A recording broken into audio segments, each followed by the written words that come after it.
Assalamualaikum warahmatullahi wabarakatuh. Kita berjumpa kembali di pertemuan 2 untuk open source system.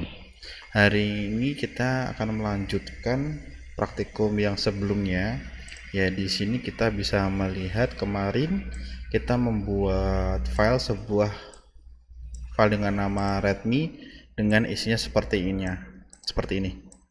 Oke.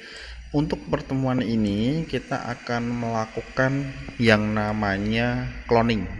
Jadi cloning ini kita mengkopikan isi repository yang tadinya online kita jadikan folder offline-nya.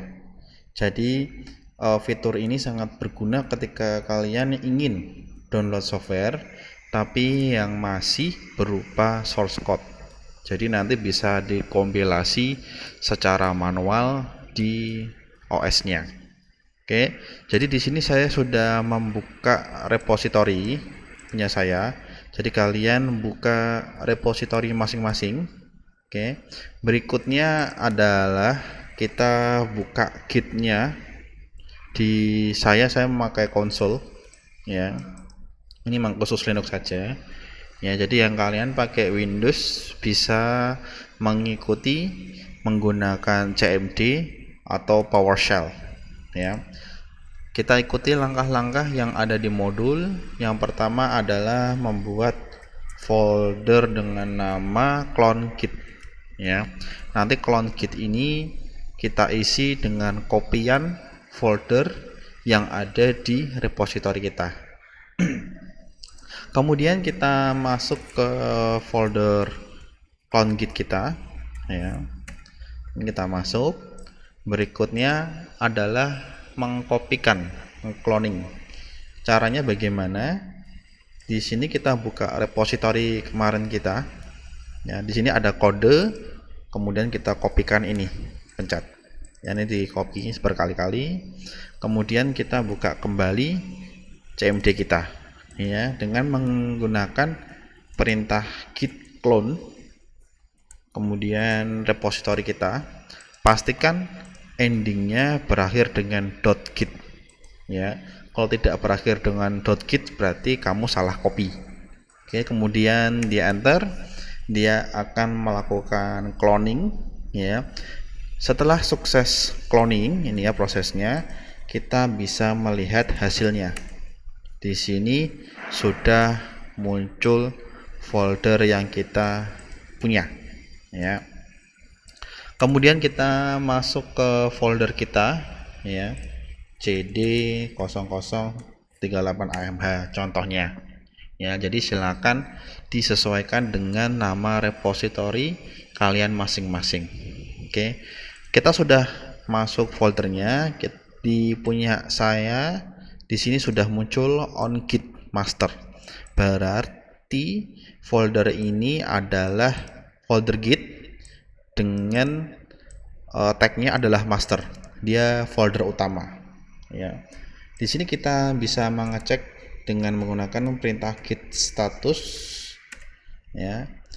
Di sini kita bisa melihat bahwa folder kita ada di branch master, berarti di utama, dia up to date, tidak ada perubahan dan tidak ada untuk dikirim commit, ya. Berarti di sini masih bersih, belum ada apa-apa.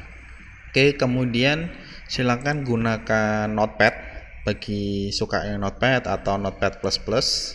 Silakan bikin sebuah file dengan nama kalian, nama penuh, ya, jangan nama nim. Kemudian diisi dengan nim, nama dan pesan bebas, ya. Sebagai contoh saya menggunakan nano, ya. Ini text editor, ya, yang dikhususkan untuk Linux, ya. Di Windows pun ada, cuma kalau kalian saya rasa lebih cocok pakai yang namanya Notepad, ya. Di sini akan saya isi dengan nim, ya, nim kalian masing-masing, kemudian nama kalian,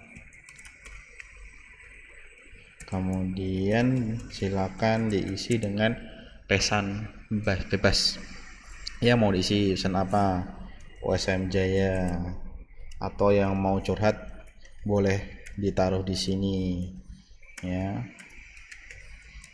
Di sini kita bebas ya. Tujuannya di sini untuk praktikum ini adalah saya ingin kalian mengenal prinsip cloning dan perubahan data. Jadi data yang sudah ada kita tambahi, bahkan bisa kita edit ya. Jadi setelah kalian bikin ya, kita save. Di sini sudah ada 2 file ya, txt punya saya, dan di sini ada readme-nya yang dari repository. Nah, mungkin di dalam dir-nya ada sedikit perbedaan dalam penamaan karena ingat saya tidak pakai Windows ya, saya pakai Linux. Oke. Di sini kalian sudah bisa lihat di punya saya yang tadinya O, yang berarti artinya bersih atau tidak ada perubahan, berubah menjadi X. Berarti di sini ada perubahan. Oke. Kita bisa melihat pakai gstatut v ya. Di sini kita ada untracked file. Ya, berarti di sini ada perubahan ya, ada tambahan file. Nah, agar data yang kita buat ini bisa dikirim ya, kita menggunakan perintah git add, tapi di sini pakai nama ya. Nih, pakai nama filenya, jangan pakai titik, karena kita pingin upload secara spesifik ya. Jadi misal kalian ada 5 file, pingin upload salah satu ya, cukup sebutkan namanya saja ya, jangan dikasih titik, jangan dikasih asterik atau bintang, nanti malah ditambahkan semuanya ya. Setelah git add ya, kita melakukan git status s ya, kita akan mengecekkan menggunakan s summary. Di sini ada tulisan a, berarti add, ditambahkan sebuah file dengan namanya ini add. Kemudian ada d berarti delete ya, nanti ada m berarti modify ya. Jadi tergantung dari yang ada di situ.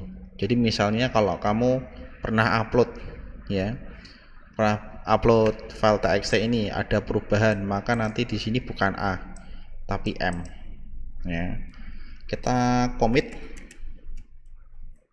commitnya mananya, commit tambah file. Di sini ada penambahan file baru. Kemudian kita lakukan adalah git push ya. Kita coba dulu menggunakan origin master. Nah, di sini diminta login lagi, jadi silakan login ya. Tapi kalau Windows saya rasa tidak perlu, tapi kalau Linux ada konfigurasinya sendiri sehingga dia hanya perlu login sekali ya. Nah, di sini saya sudah bisa push. Oke, kita cek lagi di repositorinya, kita refresh ya. Nah, di sini sudah ada perubahan lagi ya, berarti datanya sudah bisa diupload. Nah, sekarang andaikan kalian pingin yang namanya edit datanya ya, coba dibuka lagi, kita ubah lagi ya, kita save ya.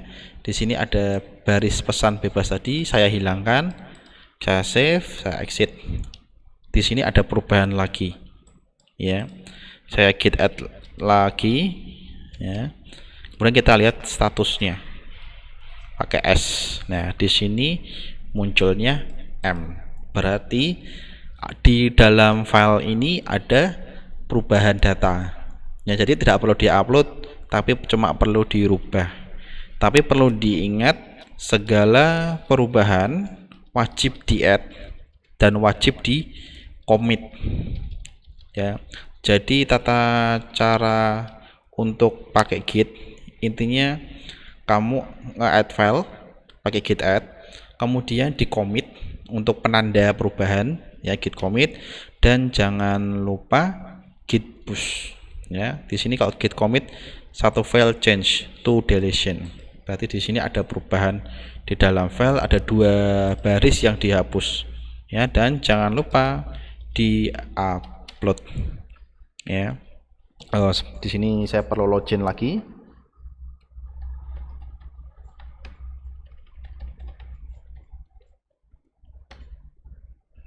Oke, di sini sudah mulai mengupload. Kita cek lagi di browsernya ya. Di sini tadi ada pesan bebas, sekarang sudah tidak ada, cuma ada 1 baris ya.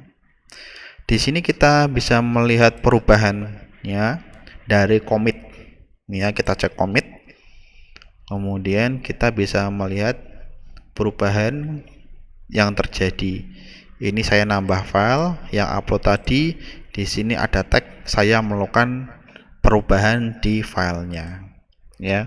Untuk perubahan di file ini memang tidak ada di modul, tapi kalian bisa tes sendiri ya.